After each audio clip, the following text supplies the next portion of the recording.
Part of the 6 or part of the 15 is Pia Cayetano. Now, don't tell me that if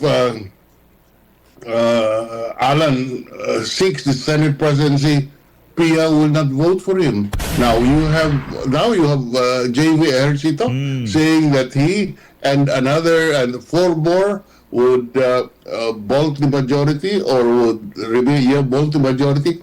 So Pink Tito can lose his presidency. If he loses his presidency, what are we talking about as chairman of the Blue Ribbon? Ping Lacson will be changed. So as a gambit, he says, I quit. Naku, pagkatapos lumabas yung issue ng 3 billion insertion, biglang kabig itong mga dilawan na hindi daw silang naglabas ng issue na yan. Anak ng toko, yung mga DDS, pinikap lang yan. Hindi namin alam yan, Senator Risa. Alam mo, kung ako sa'yo, Sen Risa, di ako maniniwala dyan. Ang sigurado dito, pagka merong usok, merong sunog. Kaya ang biglang disclaimer na yan ng mga liberal na hindi sila ang may pakana sa mga lumalabas na pag-atake dito kay Senator Risa Hontiveros. Di ho ako naniniwala dyan. Kasi ito hindi naman hulingin sa kaalaman ng karamihan na maraming galit sa Liberal Party dito kay Risa Hontiveros. Yung mga solid na dilawan, yung mga hindi yung mga pasemplang-semplang na dilawan. Papunta kay Marcos, yung mga OG na dilawan ba? Yung talagang mahal na mahal nila yung mga Aquino. Kalaban ho ng mga Aquino yung mga Marcos. Tapos itong si Risa Hontiveros, dikit sa mga Marcos. Kaya naman yung pag-atake na yan kay Risa Hontiveros, malamang sa malamang. Kung tayo ho tatanungin, kasi hindi naman natin alam yun eh. Kung hindi lang linabas ng mga dilawan at pinklawan yung issue ng 3 billion insertion, mantakin mo. Mga dating supporter pa ni Risa ang bumabanat sa kanya ngayong mga panahon na to. Kaya yung yung disclaimer na yan, yung denounce na yan, na yung pag-atake Risa Hontiveros, hindi galing sa kanila. Hindi totoo yun mga kababayan. Pero bago yan mga kababayan, isang like at isang subscribe. Masaya na ho tayo dyan sa mga gusto sumali sa ating community. Yung join button, nandyan lang po sa baba. Ayun na nga, 97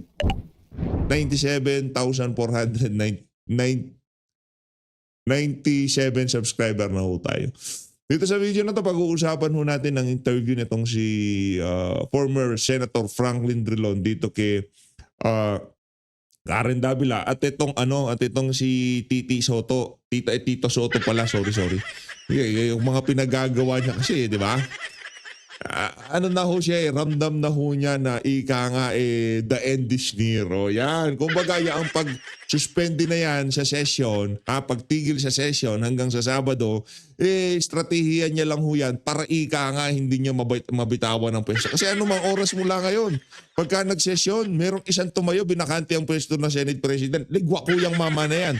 Wala na hong bilang si Soto. Ramdam niya na ho yan. Malamang sa kasaysayan ng Senado, siya ho ang pinaka-maikling Senate President na naglingkod bilang Senate President. Umpisahan ho muna natin ang ating talakayan dito kay Risa. Nakita ko itong larawan na to. Ngayon mo sabihin, Risa, na wala kang balak tumakbo ng pagka-presidente sa 2020. Ano yan? Senator Risa Hontiveros. Pagdating sa solid sa kaipalan, isa ho talaga yung si Risa Hontiveros. Tignan nyo naman yan. Mahayag o pag-amuma.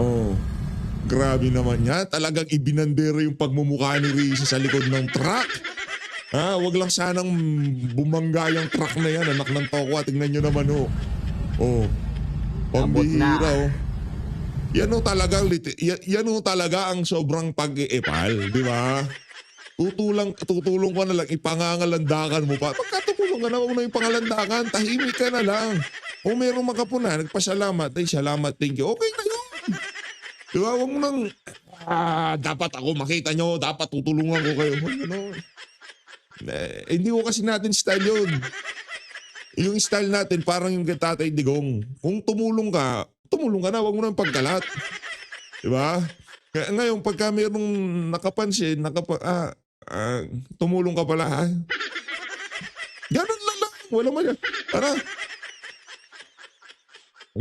Pero yung tipong kailangan, buong universe, alam na tumulong ka. Anak ng toka, meron kang problema sa utak. Malalaman at malalaman din ng mga tao yan. Magtatanong sila. Pagka natanggap nila yan, kanino ho galing? Kay Senator Risa. Baka i-post pa yan personal sa social media, di ba? Senator Risa, maraming salamat dito sa 2 kilong bigas. Di ba? Tipong ganon. Oh, merong na-touch dyan sa relief goods na yan. Oh. Sino kong nagbigay nitong pinamimigay nyo na yan? Ay, galing sa opisina ni Sen Risa.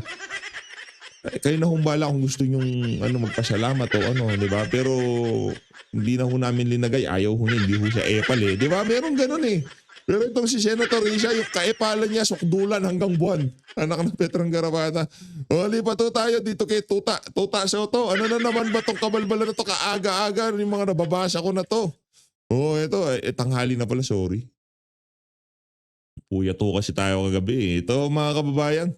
Ano ba itong post na to ng Nightline News? Ito ho. No urgent bills. Sinuspende ni Senate President Tuta Soto ang sesyon ng Senado hanggang Oktubre 10 dahil sa conflict sa mga budget hearing na isinasagawa tuwing 3:00 ng hapon. Anak na hindi. Yaang pagsuspende mo na yan. Yaang ika nga pagtigil na yan ng sesyon. Ano ho yan? Estratehiya yan. Kasi maraming issue na i-raise ng mga kapwa senador nitong si Tuta Soto dyan sa session hall pag nagkataon. Hindi ho yung conflict sa mga nangyayaring budget deliberation, budget hearing ngayon sa mga sa mga komite ng Committee on Finance. Hindi ho yun. Nung dati naman, mas importante yung session dyan sa hearing na yan, di ba? Di ba nga yung hearing ng Blue Ribbon Committee na kung saan talagang inaabangan ng sambayan ng Pilipino, talagang pinuputol nyo. Anong oras? 2:00? 1:00, pinuputol nyo para makapagbigay daan dyan sa session na yun. Dahil importante yan eh. Dahil yung ika nga yung mga privilege speech dyan naririnig eh. Yung mga tanungan sa mga kung paano paandarin nitong si Tuta Soto ang Senado, dyan nila i-release eh. Tapos yung paraan na para makapagsalita, yung gagaya mo senador dyan sa plenaryo, bigla mong itinigil. Parang hindi naman ho ata tama yan, Tuta Soto. Masyado naman ho kayo na paghahalata, nakabado 20 kayo na pagka nagkasesyon, baka bigla kayong mapalitan. Hindi. Ganyan kayo eh. Pagka malapit na mabuko, malapit ng mapin down, itong si Martin Romualdez sa issue ng flood control, tigil ang hearing. Indefinite suspension. Pagka malapit na matanggal sa pwesto, itong si Tuta Soto, ano mangyayari? Tigil ang session. Dahil anumang oras, pwede siyang tanggalin. Ganun lang naman ho yun mga kababayan. Lipat na ho tayo. Tuta Soto, yan sinasabi ko sa iyo eh. Masyado ka na paghahalata eh. Huwag kang masyadong halata kasi. Nababasa ng mga kababayan natin, yung mga kabalbalan mo na yan. Ito, dito ko tayo sa interview. Netong si Ma'am Karen Davila dito kay Senator Frank. Ito, game. Right. What are your thoughts on what is happening in the Senate today? Let's start with that first. Yan. Gusto kong marinig It is yan. a sign of how unstable our Senate politics and Senate leadership is. Karen, I call this what has happened or what has happened yesterday and over the past 2 days as the King's Gambit. King's Gambit. Hindi ho natin alam yung Gambit. Ping Lacson quit as a chairman of the Blue Ribbon Committee in the hope that it will appease his majority colleagues so that the presidency of Ping Lacson is preserved. I heard earlier Senator Ejercito saying that he is not happy with the way the probe is being handled. Now, you have a 15-9 majority. Majority of about 6 now. Part of the 6 or part of the 15 is Pia Cayetano. Now, don't tell me that if Alan seeks the Senate presidency, Pia will not vote for him. Now you have JV Ejercito saying that he and 4 more would bulk the majority or would remain bulk the majority. So, Ping Tito can lose his presidency. If he loses his presidency, what are we talking about as chairman of the Blue Ribbon? Ping Lacson will be changed. So as a gambit, he says, I quit.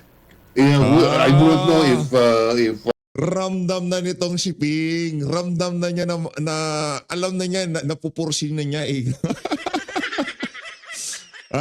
Okay. Yaring lamang, matatanggal ka na rin naman Tuta Soto. At least, hindi nila masasabi na tinanggal ako bilang Blue Ribbon Committee. Ramdam na nitong si Ping Lacson na matatanggal tong si Tuta Soto. Ngayon ito, ang pag-suspend na yan sa session. Pagkatapos, huwag na kaya natin Senado. Lang to ka, pagkatapos yung tinigil yung hearing sa Blue Ribbon Committee, ititigil nyo naman ngayon ang session hanggang sa October 10. Biyernes pa talaga. Sige, bigyan ka pa namin ng 4 na araw pagiging Senate President. Tito, Pero pagkatapos ng ng Webis na yan, sa Friday, last mo na yan ha. Last mo na yan. is knows this, but hopefully, but in the mindset or in the calculation of Ping, hopefully he's quitting the Blue Ribbon Committee, appeases or addresses the concerns of his fellow senators, and therefore would maintain Tito Soto as Senate President. We need the majority today to remain in the majority from where I sit. As a political observer, I would like to see the president. Ito kahit na nasa magkabila tayong bakod na Senator Frank, re-reactan ko pa rin yung video mo ha. Kasi di naman ako talyanista sa imada dito eh. Re-reactan pa rin ho natin para makita lang ho natin kung paano mag-isip itong mga dilawan na to. Gusto niyang manatili yung mga majority kung nasaan sila ngayong mga panahon na to. Tayo naman ho mga kababayan, taliwas naman yun ang ating paniniwala. Bilang political observer, bilang hindi mayaman, nakagaya nitong si Drilon, nakikipagsalamuha sa mga kababayan nating talagang hindi nakakariwasa sa buhay, yung mga nasa kalsada, nakikita natin yung nangyayari on the ground, di kagaya nitong si Drilon. Sa tingin natin, kailangan talagang mapalitan nitong si Soto para maitulak ang interest ng mga ordinaryong mga nakakasalamuha natin. Nakakasalamuha ni Drilon, mga milyonaryo, mga mayayaman di ba? Iba ho yun. Magkaiba ho kami ng mundong ginagalawan ng mama na yan. Hindi, siguro nakikita niya na stable ang magiging stable ang lahat kung mananatili ang mga bagay-bagay sa Senado kung ano sila ngayon. Para siguro sa mga kaibigan niya, dahil yung tatlong liberal party dyan, si Bam Aquino, Kiko Pangilinan, Riza Hontiveros, hindi ho nila boboto talaga yung si Alan Peter Cayetano. Di ba? Ano ho lahat yan? Lahat ng nangyayari ngayon sa Senado, in preparation ho yan sa 2028. Di ba? Pagka naupo si Alan Peter Cayetano, ano mangyayari dyan? Tuloy-tuloy ang hearing. Hindi yung naratibo ng mga wok na dilawan at pinklawan, hindi ho mangyayari yan. Di ba? Mababara ho sila, wala ho silang papel dyan sa Senado pag nagkataon. Wala naman nakikinig sa kanila bilang minority. Hindi kagaya ngayon, ang ingay-ingay na minority. Pagka nagsalita ang minority, lahat ng mainstream media, automatic yan. All out yan. Pero pagka sila naging minority, wala, para silang mga sisiw. Leadership continue, but if not, that's a decision of the collective judgment of the senators. Karen, I was elected Senate President 4 times. That means I was deposed at least 3 times. So I know what it takes. Okay. And No, Senator Drilon, okay, let's start with what you've said. it's a king's gambit, and in effect, Senator Panfilo Lacson resigning from the Senate Blue Ribbon Committee is an effort to help Senate President Tito Soto save his position. Did I get you correctly there? Very correct, Karen. Very correct. So what went wrong? That's the question. Because What- former Senate President Cheese Escudero was deposed because of rumblings within the Senate. Some said they were unhappy that he didn't hold caucuses as often. Some were unhappy of how he acted during the impeachment of Vice President Sara Duterte, but he claims, of course, the Supreme Court has vindicated him. But what went wrong? There was supposed to be some sense of hope and renewed trust in the Senate with Tito Sen. What went wrong?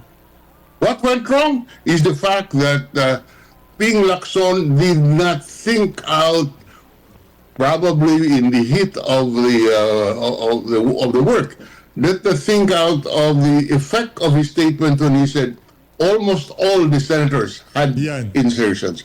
To Yun me, eh. that's the most immediate reason why there was dissatisfaction.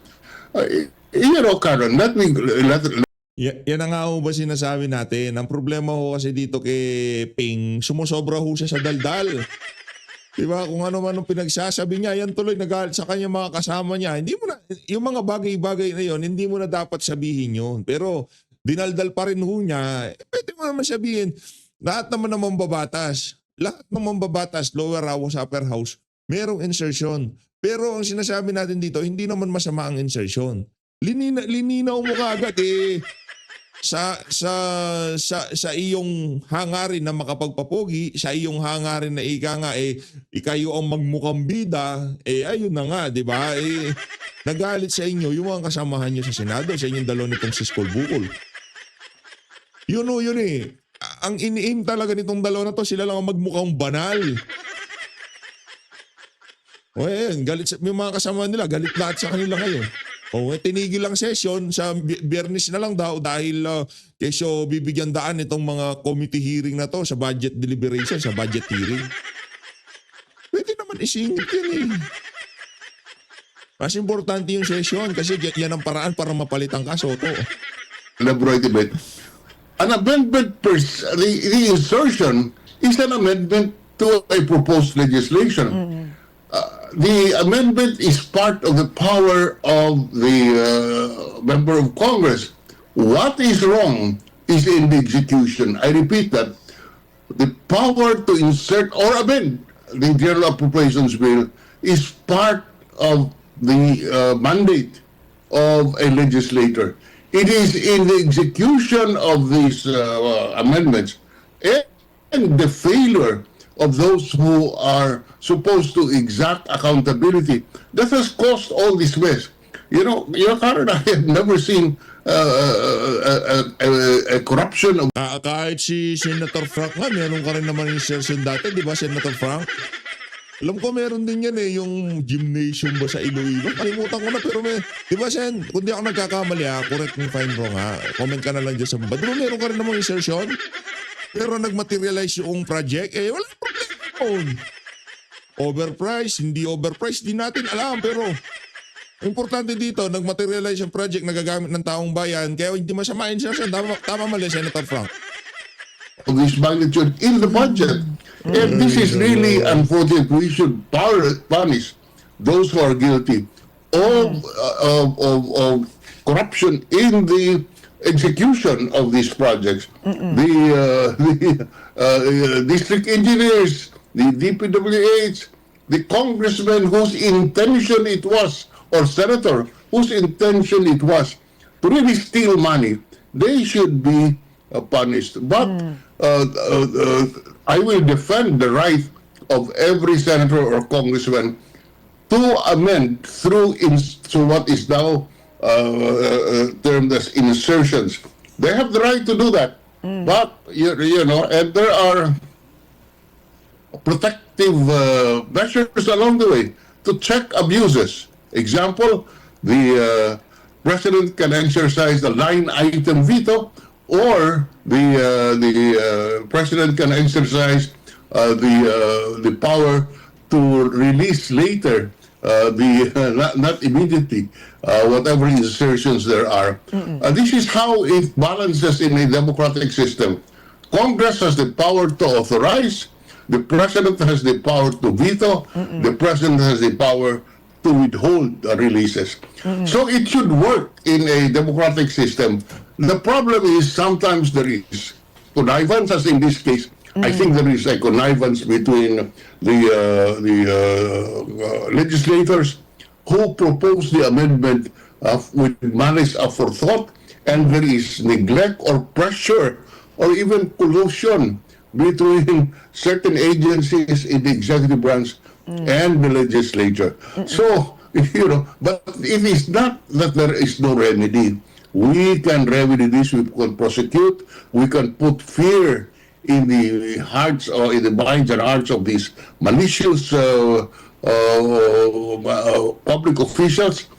Senting, Sen Frank, sinabi na rin natin yan noong panahon nitong si Napoles.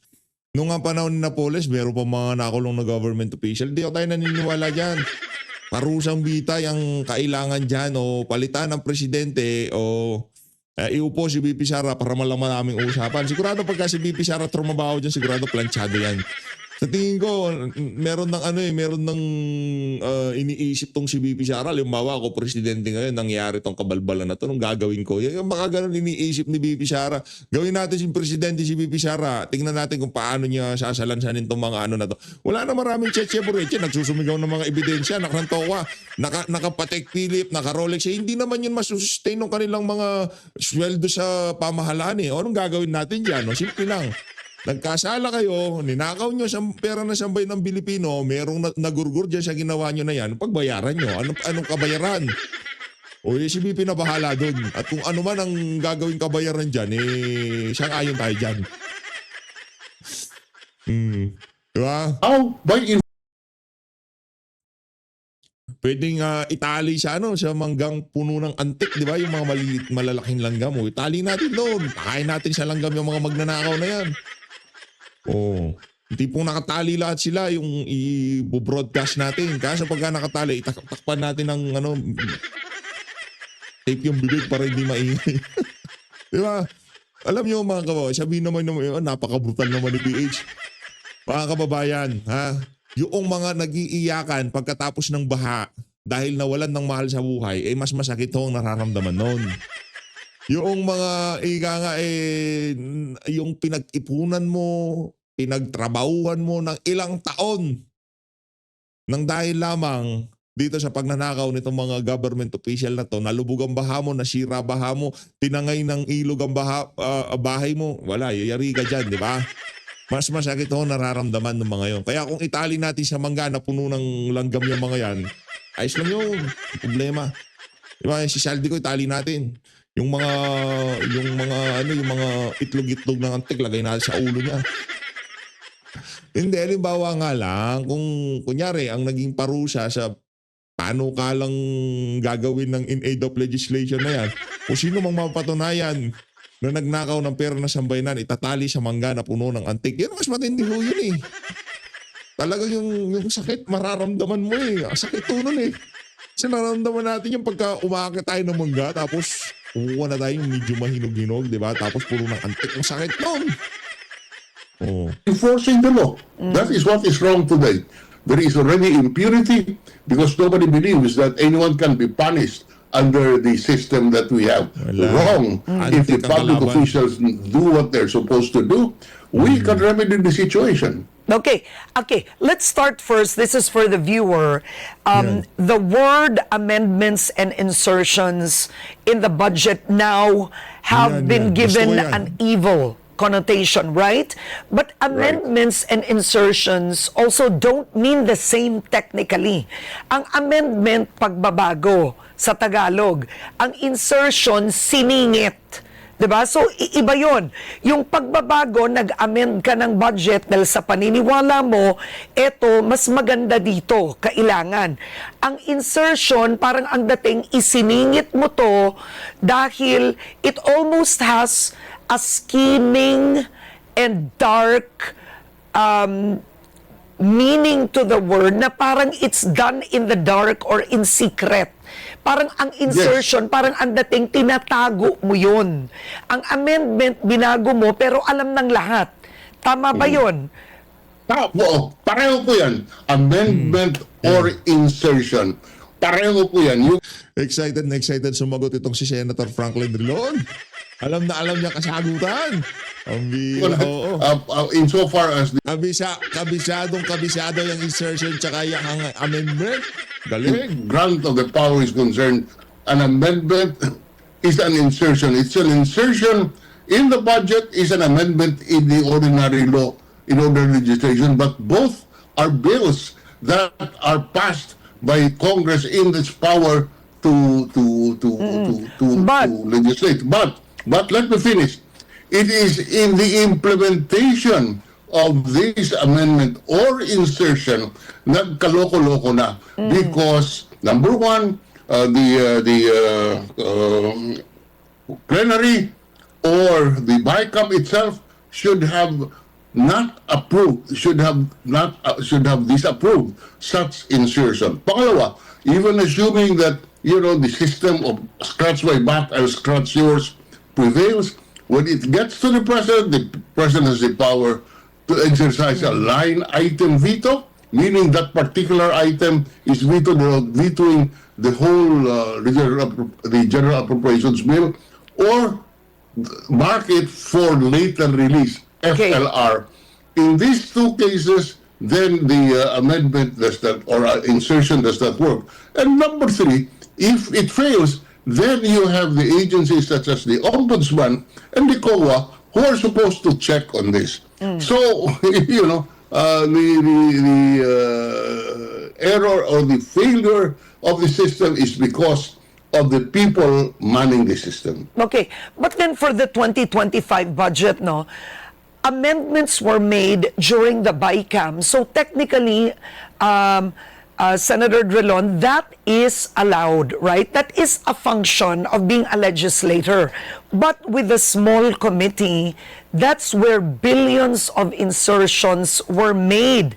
So yun ang ibig ko sabihin.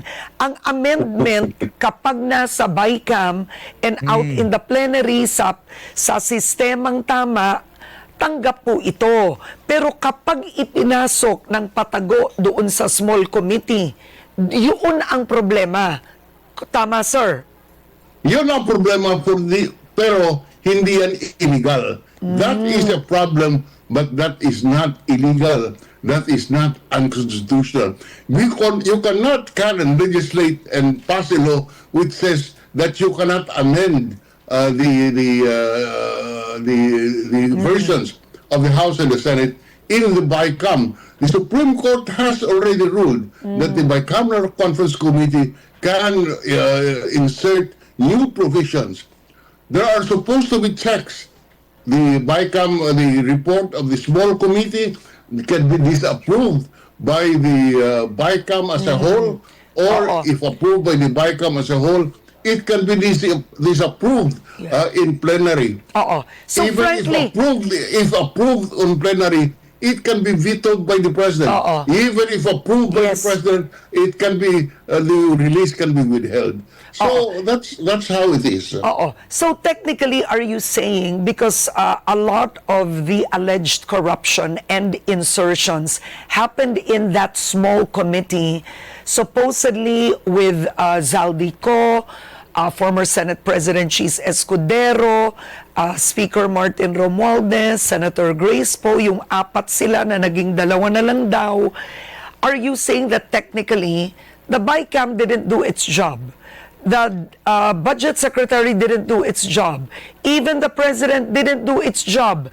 Walang nag-review nung mga isiningit sa 2025, kaya naipasa din. I agree. That's what happened, except with one qualification. Given the time constraints, the choices are not that many. Because if you do not approve the budget by December 31 of a particular year, then there is no budget and there is a reenacted budget. To me, what could have been done for this 2025 General Appropriations Act, given the stories that we kept hearing, we knew, we heard it in the grapevine, Karen, you and I, that there's a lot of unholy amendment. Unfortunately, either because of negligence, either because the executive branch was intimidated by the powerful people, the president failed to exercise what is called on him under the system of checks and balance. And what is this? Exercise his power to veto items in the budget or place it under for later release category so that it can be reviewed closely.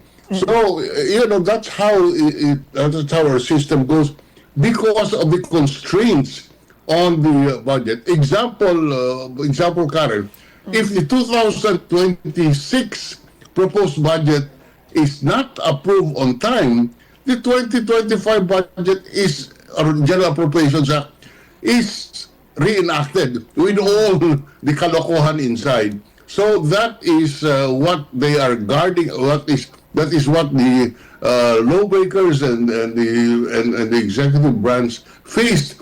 And I am conceding regularity in the performance of their function. They're under time constraint and therefore would have to approve. But what I put the blame on is basically the failure to monitor what is happening on each item of the budget and recommending to the president the line item budget or the SLR. Yeah, but I think what's difficult with what you're saying is essentially you're just questioning implementation. That's what you're saying, Senator. That dapat bantayan yung implementation. Yes, but the 2020 that's correct. No, but you see, now legislators are using the constraints in time to be able to put in their insertions. They're using it in their favor, right? So the problem is you have projects that we don't need, projects that have been built that have the same amount. So legislators are using this for them because you have a congressman that already own the construction companies. You have congressmen who are contractors to begin with. So ang nangyari is the implementation alone is not the problem. It's really the amendments in the insertions. Imagine last year, the Department of Education was not top 1. Matanggalan ang DepEd ng 12 billion. Parang nauwi tayo sa gadon para mapunta sa DPWH. So I don't think, Senator, it's just about the implementation that's important. It's where the money goes. Yan. How do we prevent legislators from taking advantage of the time constraint? I agree with you that there is malice, there is criminal intent on the part of those who maliciously inserted items in the General Appropriations Act for the purpose of making money. What I am saying is that in the system, there is a check and balance to prevent this unholy or malicious purpose to be to damage our coffers. And what am I saying? For the DBM has the power, has the equipment to monitor all items in the budget. Number 2, they could have advised the president not to veto, or I'm sorry, not to approve and veto, but even if it is all veto approved, assigned, the SLR, the power to impound, is a constitutional power of the president, and he could have impounded those items which are maliciously inserted in order to make money. That's what I'm saying. The other alternative is a dictatorship. Yeah, no, so that's why I asked, so with what you said, does that mean for the 2025 budget, the budget secretary did not do her job? Because you would have to be the one to monitor it and then explain to the President, oh, Mr. President, siningitan po ito ng 13 bilyon na, Mr. President, siningitan po ito ng ganon. So, sinong hindi gumawa That is ng correct. trabaho po nila, Senator? Si Secretary correct. Pangandaman, should she have done better? I agree. She should have done better unless she was coerced by the powers that be not to recommend a veto on a item which was maliciously inserted. And that could only come from the members of Congress. To intimidate. Kasi sino pa ba? 'Di ba paulit-ulit sinasabi itong mga nagsasalita sa issue ng flood control. Bakit hindi pa tawag yang si Mina Pangandaman, 'di ba? Bakit hindi sila patawag? Sila naman ang may alam niyan, 'di ba? Bakit hindi patawag si Grace po? Nandiyan naman siya, si Congressman Toby Chanco. Bakit hindi patawag yang si... Ang dami kong pwedeng ipatawag. Bakit hindi binito yung mga insertion na yan? Pwede mo naman recommend sa Presidente. Mr. President, may problema tayo dyan, ha? Pinagsisingit ni yan. Napisan yung parang merong santik sa utak, di ba? Isilang yan, sila nagsingit yan eh. Pero hindi ko ginawa ni Mina. Anong dahilan? Bakit hindi niya ginawa? Malamang sa malamang pagka ginawa mo yan, sabi siguro ni Tambaluso sa kanya, mayayari ka sa akin. Yun lang naman yung mga kababayan. The budget secretary to look the other way. That's the only explanation, because I know this budget secretary, decente naman po yan eh. Hindi naman magnanakaw yan. She knows the budget, she has enough experience, but talagang siguro hindi ko maiwasang isipin na talagang ginipit, tinakot, at ang problema dito is that the president cannot be intimidated. She has all the powers, but being informed that certain malicious members of Congress or the Senate have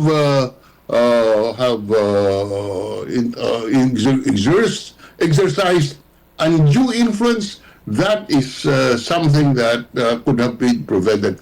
And then another thing, Karen, in relation to that, I recall Undersecretary Cabral was exposed. Undersecretary Cabral of DPWH was exposed as having offered a leadership fund in the in the budget. That in itself is evidence that the system collapsed because of practices like this. I have never heard that during my time, that there is a leadership fund that is inserted in the National Expenditure Program. The National Expenditure Program is supposed to contain programs and projects designed to improve our economy, approved by the Budget Coordinating Committee.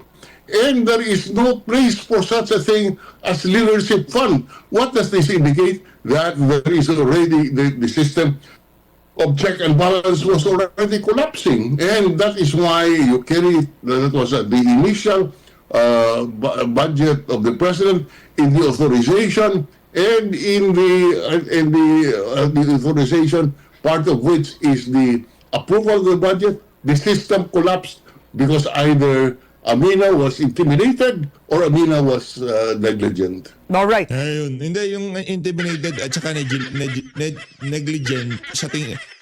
Alin ba sa dalawa? Ang dami nyo na. Meron kang team dyan sa finance, di ba? Finance department.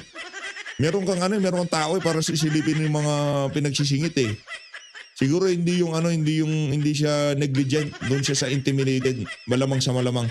Kung hindi mo kaya yung pressure na mabilis ka ma-intimidate, ang nasa linya ang kinabukasan na sambayan ng Pilipino, mas mainam na magbitiw ka na lang dyan sa pwesto mo kung talagang hindi mo kaya, di ba? As always, maraming salamat sa pag-support sa PH Update. Mag-ingat po kayo lahat. Malinad ng Pilipinas. Maraming salamat mga kababayan.